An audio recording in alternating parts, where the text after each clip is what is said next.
meeting to order. Rise for the Pledge of Allegiance. I pledge allegiance to the flag of the United States of America and to the republic for which it stands, one nation, under God, indivisible, with liberty and justice for all. Susie, roll call, please. Councilmember Groves. Here. Councilmember Salzweedl. Here. Councilmember Yankovic. Here. Councilmember Chambers is absent, and Mayor DeVore. Here. Motion to approve Marty's absence. I'll make that motion. I'll support. Any discussion? Motion to approve the absence. All those in favor signify by saying aye. Aye. Opposed?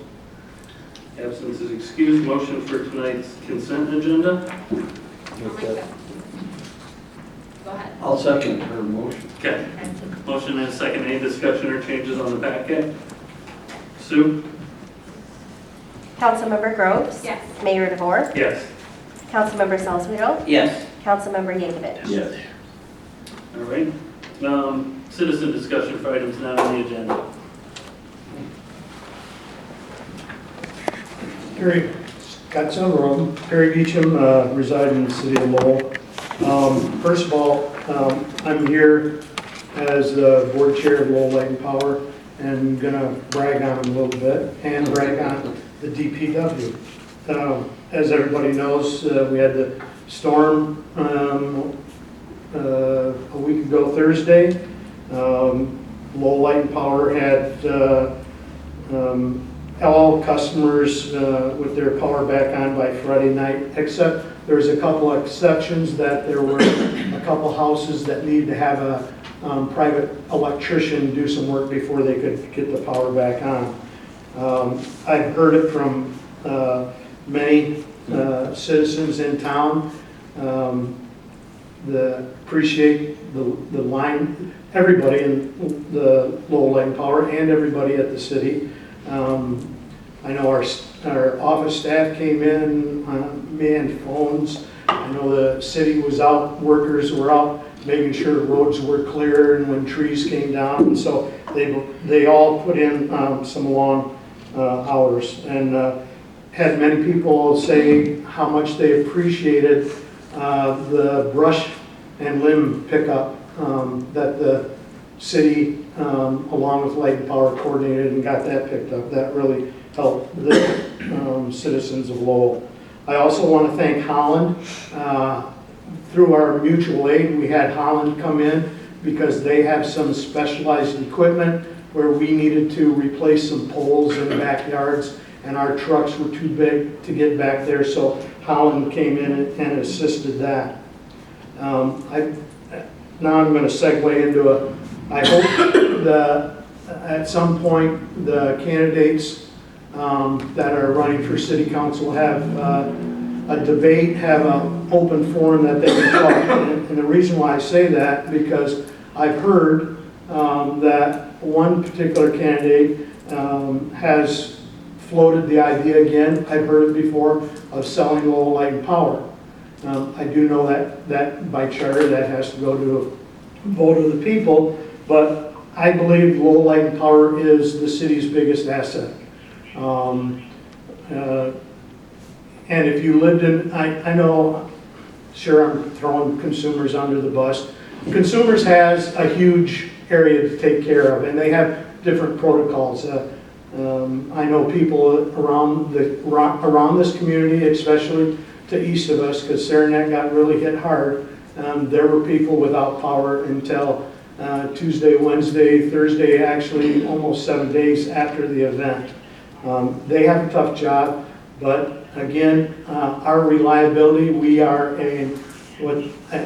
American Public Power Association, we are an RP3, which is a reliability, and I think everybody in the community would say, yeah, you want to be on Lowell Light and Power. You know, a majority of our customers never lost power. A few did. So again, I'm not calling anybody out by names, but I think that would be foolish to do. The other is I was approached by a resident that lives within or that has a business within 300 feet of Horatio, and I know that's on the agenda, and Mike and I have talked, and we'll talk about it. Everybody within 300 feet received a lawsuit and to vacate that plat.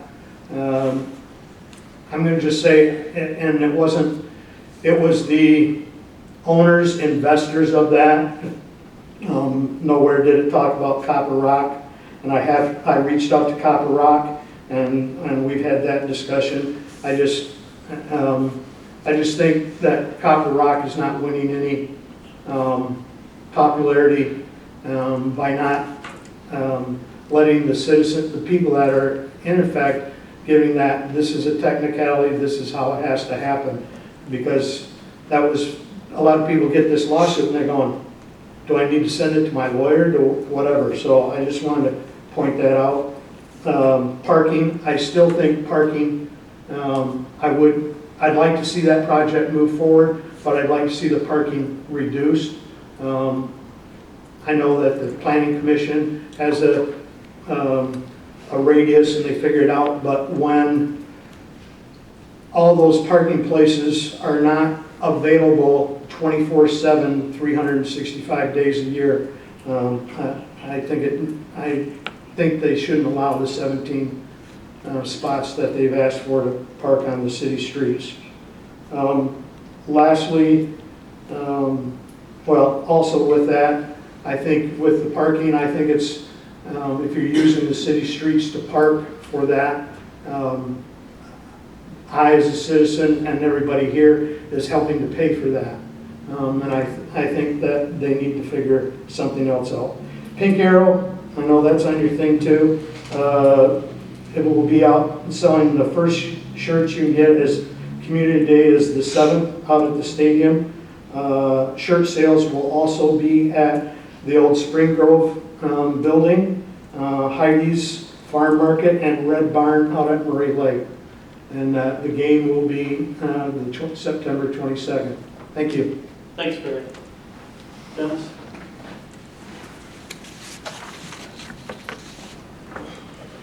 Dennis? Dennis Kent's 1700 Faith Drive, Lowell. Perry said most of what I wanted to say. But, Lowell Light and Power did do a great job of restoring power. I lost it just for a few seconds off and on, but there was no problem with that. They agreed that selling Lowell Light and Power, some council members and past boards have supported that. It's a bad idea, and I hope it doesn't go too far. But as far as the tree removal, that was very helpful.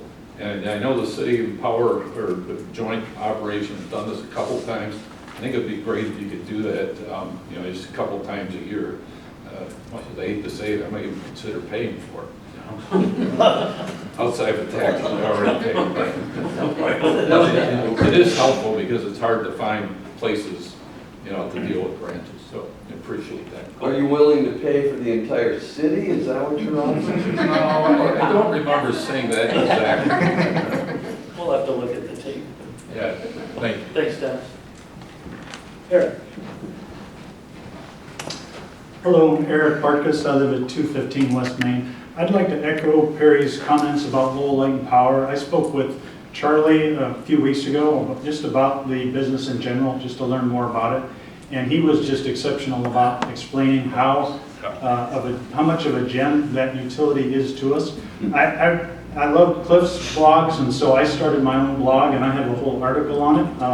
But that article, I'll highlight it, and that is Lowell Light and Power. Our rates are at least 32% lower for the residential customer than if the monopolies and the co-ops owned that. They would love, the co-ops especially would love to buy that and instantly raise the rates at least 32% for residences and at least 20% for the commercial customers.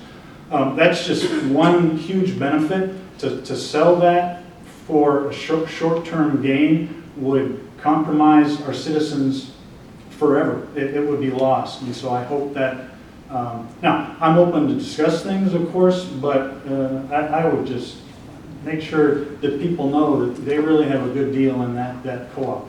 Just another, I'm sorry, in that entity, it's a nonprofit. Consumers and the co-ops, they are for profit. They want to make as much money as possible. Charlie and his team, that's a nonprofit. That's a whole nother animal, which I like that idea. And then they also, many people don't know this, they own 2 big jet engines right here in the city that can power. In case there was a grid problem, they could power most of this entire city, including King Milling, if there was a grid problem. And Perry, correct me if I'm wrong, or both of you. We use those. Those are what they call peak. In the summer, if we get called for peak performance, the city is not set up in the fashion that we could flip a switch and be able to do this side of town for 5 hours and then do that. With both of them combined, depending on what time of the year, probably would not be able to provide the complete needs of the city. But it certainly could do some of it. Right.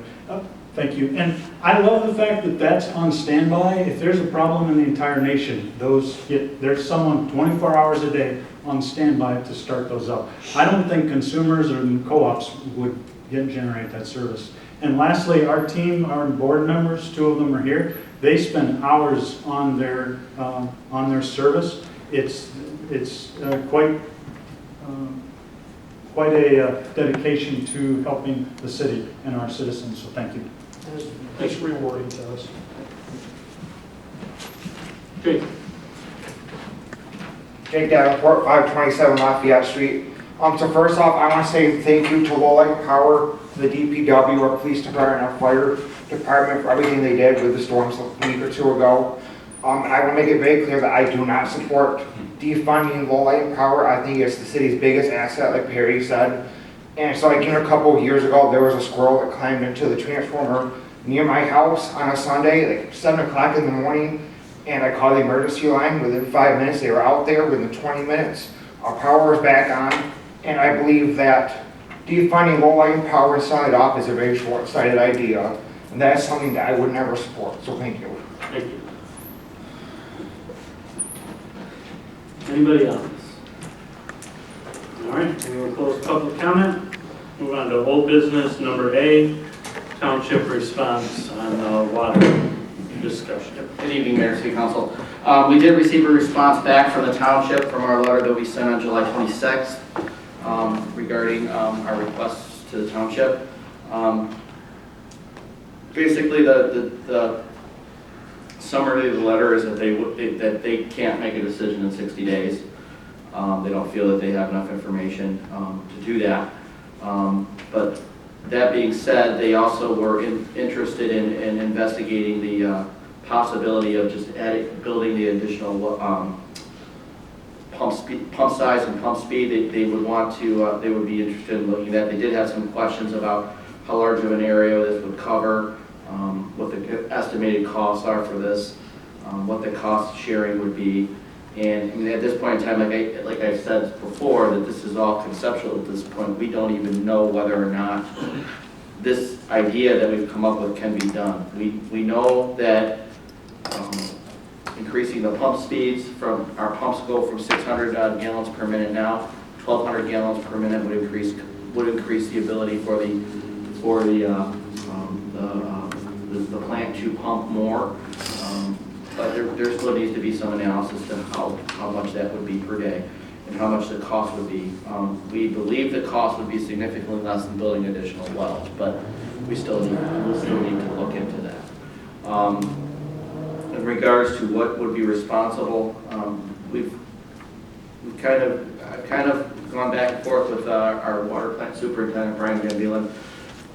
I would argue that the pumps themselves would be an integrated function, meaning that the city and the township, they would have, those would be covered through the rate methodology that we currently have. However, there isn't a need to build an additional clarifier in addition to the one we have now. I would argue that we don't, the city does not need the additional clarifier. That is going to be rather costly. I'm not sure that that's something that you would want to consider. It'd be like if you had to add an additional well that you don't need. But I would definitely say that most likely the pumps themselves and maybe any improvements to the pump, to the area where the pumps would go, that could be considered as integrated. But I have a very hard time saying that the clarifiers would be integrated, since that's really not the city's need. So my thoughts is how we do the next steps to this is, I think what we need to do is, I think we need to get an estimate from Williams and Works to find out what we, to have them study this for us and get an estimate for us. I would see if the township would be interested in going in half on it, or even the percentage of the rate methodology, which I'd have to pull up last year's number, which I believe they're about 43% or 44%. I don't know the exact number off the top of my head, but I think we need to have Williams and Works look at that for us to determine whether it's possible, and go from there. We did actually ask Wolverine Construction Group just to give us like an updated estimate as to what they think it would cost to expand the water plant with additional wells. So we had that number as well, because the number we had before was about $6.8 million, and that was before COVID. So I don't know what that number would be today. So that's what I would suggest next steps being. Yeah. No, go ahead. I think we're missing some data that we need to We- supply yeah. us. We just don't have just don't enough to know. make a rational decision. At least I don't. I Right, can't speak for the right. rest of the Okay, board. is it data that we need though, or is it data that they need? Because I have a hard time paying Williams and Works, even half, for information that the township needs to decide what they're gonna do. I also think it's ridiculous to say you can't make a decision in 60 days, when this has been the direction now for the better part of 3 years, and we'll just build our own, was their response to us 3 years ago. So if they don't know what the logistics look like now, maybe that's not as viable of an option as they've always presented it to be. So you're suggesting that we have nothing? I'm suggesting that our ratepayers shouldn't pay for something they don't need, I would argue that if you did increase, we do need to replace the pumps. So- 100%, and So I I think would- we should split that cost Yep, with the rate methodology. Yep. However, that second clarifier, the city and its residents and current ratepayers do not need, and therefore should not have to assume any cost. My opinion is, we shouldn't have to assume any cost. They're not putting enough value on what a quality product it is. It's no different than the discussion on light and power versus consumers. Our water quality is much like our electricity and our fire department and our police department. It's a better quality than you're gonna get getting it somewhere else. So if you don't wanna put the value in that, why should we pay to sell you on a product that's already sells itself? That's my, award-winning product. that's fine with me. Just, so the pumps being replaced and upgraded to double their capacity is something that probably needs to happen anyway? Yes, we're gonna have to replace those pumps over the next few years, Okay. because some of the pumps are the original ones, so. But we don't know at this point whether doing that would actually solve the problem where we have to water ration and... Well, if you increase the pump size from 600 gallons a minute to 1,200, you're gonna be able to, in a sense, be able to pump more. So Okay. your million gallons, your 1.5 million gallons a day, it probably would go up. What that number is, I don't know. Well, you still have to treat it all. You still have to treat it, yeah, that's why you need to clarify. The other thing that it was, at least how I think it was explained to me, is that when you have the high capacity pumps, you don't have to run them all at the same Correct. time as often. That too. So they get a little bit of a break, and therefore you prolong their That life. too. Yep. But it's still a stopgap method Correct, yeah. at best Yeah. compared to... It depending on what if you're looking at just the service area, maybe not, but beyond that, yes. I It's would- also preventative maintenance Correct. for a one-time cost instead of Right. Which, yeah, like I said, we're gonna have to replace those over either time. one. Yeah. Fair. I don't know how it works. So this is a question. So do we have just one clarifier Currently, yes. and one line tank or whatever? I mean, one line tank, So, yeah. But we would need an additional clarifier. so what, It would need an additional. Exactly, yeah. We when, would, right. when so has the clarifier ever broken down, or how do you do maintenance on the clarifier if you don't have a second clarifier to go to? So what we do is when we have situations that the clarifier doesn't, we're doing work on the clarifier, which we've had this happen, we'll pump off a well 4. Well 4 is it's a direct well water, raw water. It's raw water right in and out. It's a harder water, but we do operate down at in emergencies or when we do have maintenance, so it does happen. But the other three wells are lime softening. Do we do a notification rather than? When we do that, yes, we did it the last time we did it, it's been, I want to say a year and a half ago, we had to do some maintenance, and I want to say that one of the clarifiers, but it was like a 2-week period where we were pumping off well 4. Just last spring, right? I Early believe last so, spring. yeah. Yeah, they tend to do it in a low peak time where, and then just to add, I looked at the pumpage for the last 3 months. We've only, since the water restrictions were in place, I believe we only had 4 days where we've gone over 1 million gallons a day. So, I have to agree with the mayor. I hate to do that, but I hate to see us footing the bill for exploratory numbers that have nothing to do with our needs. It would be different if the conversation so far has been, we've got our hands in, we're ready to do work with you. Right. The conversation is, we still don't know. What don't you know? This is not a problem that just popped up 60 days ago. This should have been front of mind for quite a while. So for purposes of narrowing the authorization you're looking for, Mike, does it make sense to get authorization to get a quote done from the Works? Yep. Just sort of a line item to do a feasibility study so that we at least have those numbers. Yep. And then if you want us to tell the township that they're gonna have to pay for clarifier, that's fine, it'd be nice to have some dollars, Yes, I would say we get the estimate first so. before we do that. Yeah, it's hard to say who pays for what when you don't even have a number on it yet. Right. So I think getting the numbers is important, but I will be adamantly against us paying for anything with rate methodology that our ratepayers don't need or doesn't benefit them long term. And for us to pay for a study and then have the township go, nah, we don't like that idea. Okay. I agree. Everybody good on that item? Before we get ourselves in trouble? Well, are we supposed to respond to this? Well, it'd or be we nice just if leave somebody it? made a motion authorizing the city manager to get an estimate from William Zimmer for feasibility I study. make that motion. I'll support. Any discussion? All those, oh no, Sue, go ahead. Mayor DeVore, Yes. Councilmember Salzweedl, Yes. Councilmember Yankovic, Yes. and Councilmember Groves. Yes. Okay, good? Do you Michael? need to respond to that letter? If you want to keep things moving forward. Well, that's the other I thing. think you probably should.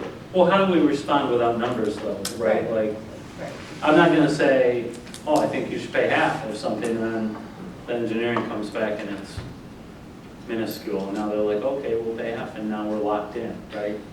I think we're setting ourselves up for them to loophole around the first loophole there is. So we're gonna get an estimate to add the clarifier. No. We're gonna get an estimate to look at the pumps and the clarifier. Yep. But I will tell them to kind of give me a cost of what it would be just for the clarifier and the pumps, so we can differentiate And them. you can throw that in with the Wolverine stuff too, right? And make it one big Well, option that- list. Yeah, once I get that number too, it would be better to be able to present them with better numbers of what we have. Good. Yeah, you know, I think just in response to keep the conversation going, I think it's okay to respond with, we look forward to having further discussions. Currently, we're moving forward with an estimate for 2 pumps with Williams and Works. Just let them respond, you know? Good, everybody good? Okay. New business number A, precinct consolidation. Mike or Sue? Susie? Michigan election law allows for the consolidation of precincts for certain elections as long as the consolidation of precincts does not exceed 5,000 voters. At this time, the total number of registered voters for precincts 1 and 2 amount to 3,231 voters. It is my recommendation that the City Council approve Resolution 17-23 and allow for the consolidation for the November 7th election.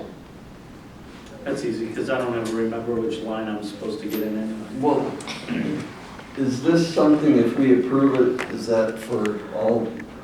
No, No. just certain elections. State and federal elections, you have to have separate precincts. Okay. Since it's Michigan election law, do they help us reimburse any of this cost that were occurring, the $7,000 something, Susie? We will be able to get some reimbursement back for postage. Well, that's for a different thing, right? That's Well, we something got- That's that- for item B. Yeah, currently we have to pay $7,103 for this equipment. Yeah, that's the next for- item. That's for. a We're just different- talking about the precincts right now. Oh, gotcha. Just making 2 tables into 1 table. Yes, yes. All I right. make that motion, approve this. I'll support that. Any other discussion for resolution 17-23? Sue? Councilmember Salzweedl, Yes. Councilmember Yankovic, Yes. Councilmember Groves, Yes. and Mayor DeVore. Yes. All right, next one, purchase of additional election equipment. Susie? Following the adoption of Proposal 22-2, the City of Lowell is required to have at least 1 early voting site for statewide and federal elections. Early voting can begin 10 days prior to these elections, excluding the Monday before each election. The location for the site will be upstairs in the council chambers at 301 East Main Street. With the above changes, it is necessary for the clerk's office to order additional equipment for the 3rd precinct. A quote received from Election Source includes a tabulator, ballot bin, as well as the firmware license agreement, annual maintenance services, warranty, and election day support for an amount of $7,103. Additional shipping and delivery charges are unknown at this time. And it is my recommendation that the council approve the quote from Election Source in the amount of $7,103. We budgeted 9,000 for this. Are we gonna have additional cost to pay people to be here? Yes. Because when Mike and Marty and I were in Lansing last spring, we asked about how small communities like ours are supposed to fund that. The additional equipment and the additional days you have to be open and, is there a reimbursement plan in place for that as well? Yes, there are some grants that we'll be able to Okay. seek. And it's not like we have an option anyway, but. And that's staff from like 7 a.m. to? We're doing 8 8 to 5, 8 to 5, okay. starting on Saturday, Yeah. 2 Saturdays. yeah, 2 Saturdays prior to the election.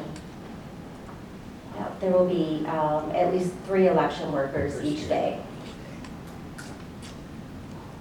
Including the weekend. Including the weekend.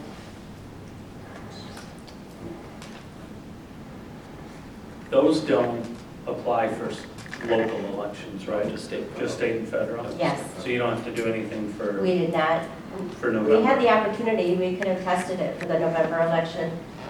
I chose not to. Okay, and this starts in 2024. This Yeah. will start, yes, for the Yes. presidential primary, which is February 27th. Is it uniform with all the other equipment we have? Yes, So, exactly the same. all right, any other questions for Susie? Motion for the election source quote, I'll make that motion. And I'll support. any other discussion? Sue? Councilmember Yankovic, Yes. Councilmember Groves, Yes. Mayor DeVore, Yes. Councilmember Salzweedl. Yes. All right, Time for Resolution 1823 for Pink Arrow Day. Let me read it, and then we can vote and discuss. Whereas many have been afflicted and battling cancer and breast cancer in particular, and whereas the Lowell High School football team, volleyball team, and soccer team will once again compete against this disease, with each player wearing pink for games on Thursday, September 24th, right? I'm sorry, No. soccer is going to be on the 21st, Thursday, and football and volleyball will be on Friday, the 22nd. Okay, so we'll change that proclamation for Thursday and Friday, the 21st and the 22nd. Whereas the Lowell community is encouraged to buy and wear Pink Arrow Force 16 t-shirts to support Gilda's Club of Lowell, the Lowell Community Wellness for Pink Arrow Family Support, the Dr. Don Gerard Medical Scholarship, and the Kathy Tullis Scholarship.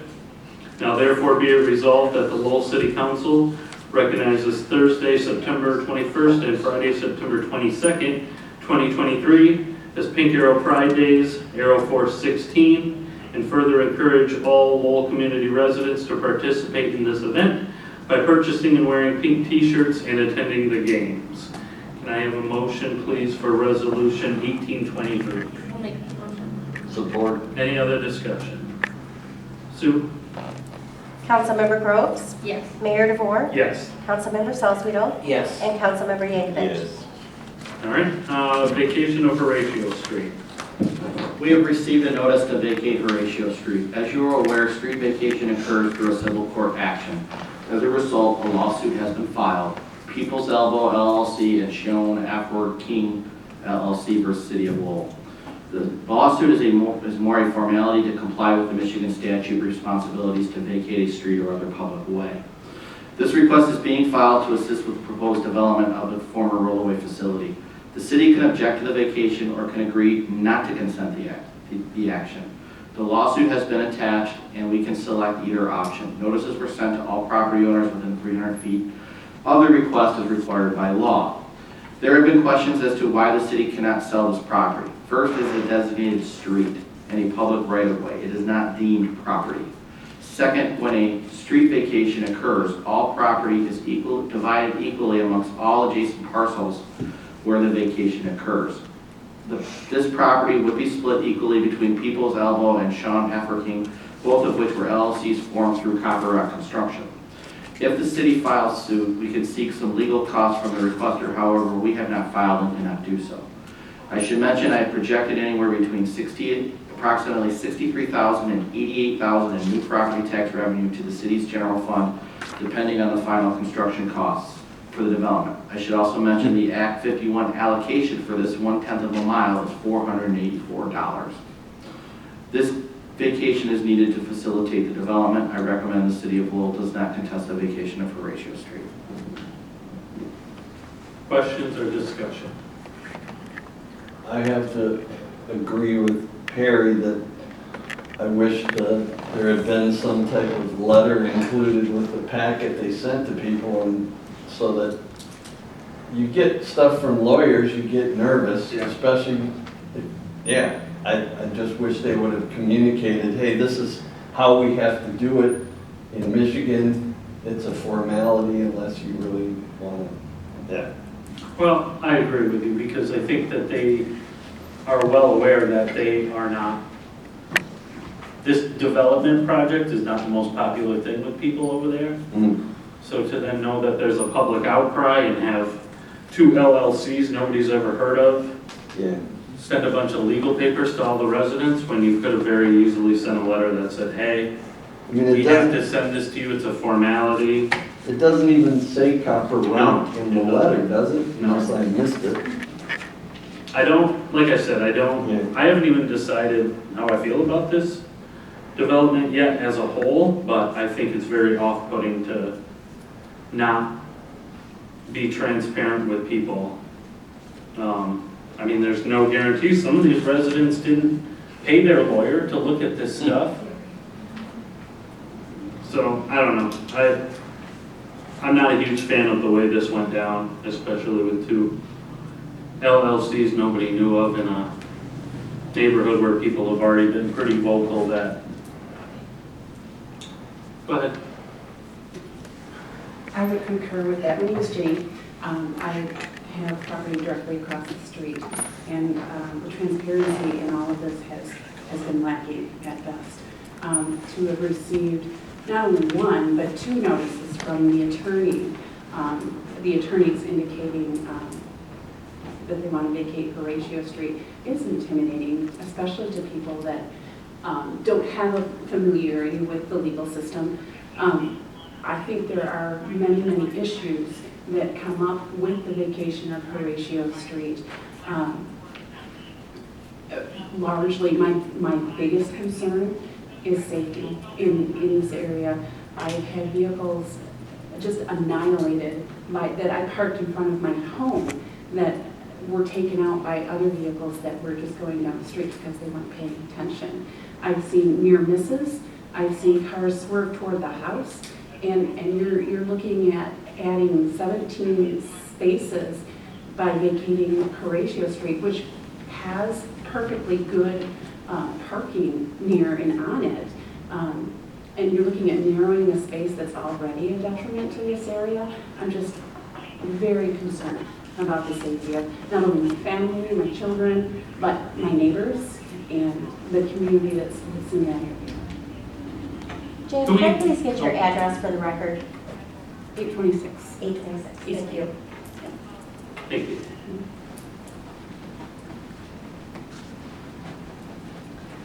My name is Paula Patterson. My address is 906 East Main Street. I would also agree with you that it was really upsetting to a lot of residents to receive this notification, and there was a lot of panic with some people who didn't know what it was or thought, my gosh, if I don't sign this and send it back, then I'm going to be the one who has to show up in court to handle this, to navigate this. And really, it's only through conversation with attorneys that people were able to really break it down and explain what is the process, what can you do, what is your ability to, actually respond, and to essentially dispute or answer and negate this problem. I think that largely the issue that the community has had is that there was a zoning commission meeting, I think a month and a half ago almost, in which we sat through an hour's worth of complaint after complaint after complaint. And when we go to that community meeting that was set up last week, there were no adjustments made. There was no modification based on the complaint. And the same issues brought up in that community gathering with Copper Rock. A lot of times the responses that we received were, well, we hope it's not going to be a problem. Well, that doesn't really help anybody in a situation with these concerns to just kind of honestly brush people off, which is largely how people felt. There were no replies to anybody on safety concerns or water concerns or just general issues and questions. If it wasn't a question about the building itself, there really wasn't any conversation about what they could do to kind of change that. I would also kind of let at least the city know that regardless of the city's perspective and outcome, that there is a good sized group of community members that have decided to pool resources together and pursue legal responses in disputing this issue. So regardless of what the city does, that's something that community members are doing because of the opposition that they have to shutting down the street, to this entire kind of construction project. And I think a lot of that is due to the lack of communication. There's been no thought on input from the community, no feedback, and honestly no answers about any questions or concerns that we've had. Can I ask you a question real quick before you go? Did you attend that community gathering with Copper Rock? I did. Was it before you got? No, it was after, and that was one thing that kind of the lawyers that we talked to almost kind of laughed about a little bit, is that although it's not required to, technically with legal precedents and what these attorneys had done in the past is they set up a community event, they explain what they're trying to do, they explain what you're going to receive in the mail and what your options are, and then they file it and they send it out. In fact, this event was a week to 10 days after people received that filing. And so there's only, kind of a couple reasons we could really come up with on why they would do that. And one of the questions was, are they trying to eat into your time? Because you only have a certain amount of time with which to respond. So if you receive the filing in the mail, you have 28 days to respond. If you have to sign off on it, if it's certified, you have 21 days to respond. So if you spend 10 of that waiting to attend the community meeting, now you only have 11 days with which to respond, and you have to get an attorney in that time, explain the entire thing to them, pay them their retainer, and then continue forward. That's a really short period of time to actually be able to do anything reasonable. Had you known about it, like hypothetically, the community meeting is on a Tuesday and they tell you, we're going to serve you with these papers, they're a formality, do you think the concern and worry and anxiety among neighbors would have been decreased, at least knowing that it's coming and knowing that it's not a legal remedy you need to pursue? I'm not saying agreeing with it. What Yes, I'm saying is, I think at least the initial panic of, oh my God, am I being sued? Do I personally need to do something? Am I going to have to pay attorneys? I think that portion and that question would have gone away. So for example, I'm not actually on the suit. I'm just a neighbor who's friends with other people who happen to say, hey, did anybody else get this in the mail? And so that's when I tried to help, at least coordinate information about what was happening. Thank But you. I think that initial panic, yes. Yeah, I didn't mean to put you on the spot, I was just, No, that's okay. thank you.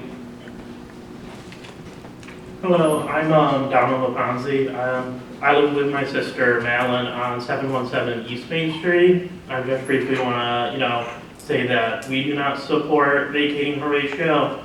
Not only is the road we use, while it's a small road, oftentimes when we live on Main Street, we got to move our cars out of the way and stuff, and we're turning around there, or going from the library, going around onto Horatio to get onto Main Street, so we don't need to take a left turn onto our house.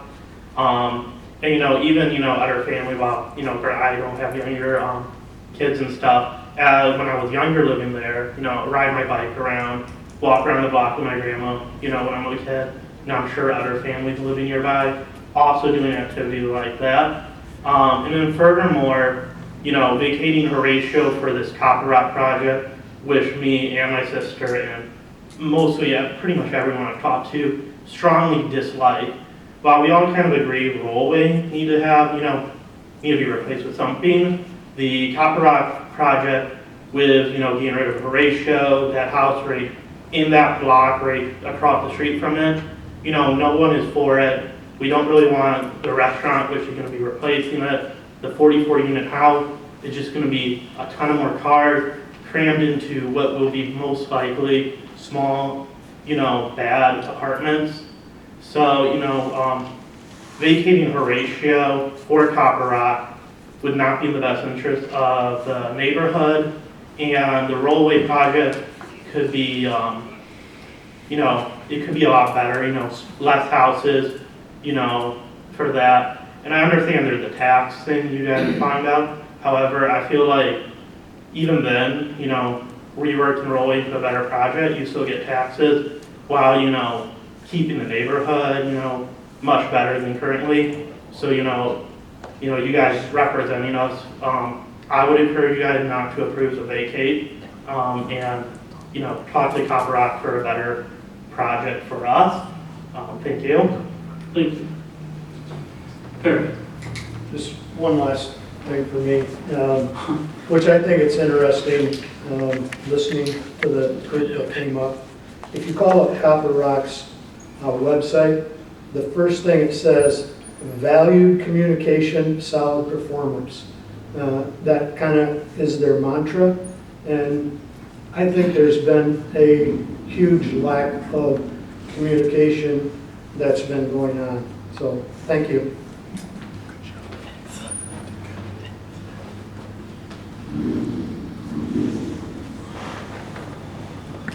Hi, my name is Pam Rowley, and I live at 804 East Main, which is right across the street from Rollway, and also almost right across from Horatio Street.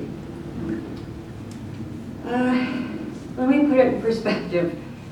If I were to say to you, I want all this that you have, and I'm not going to pay for it, I just want it, so give it to me.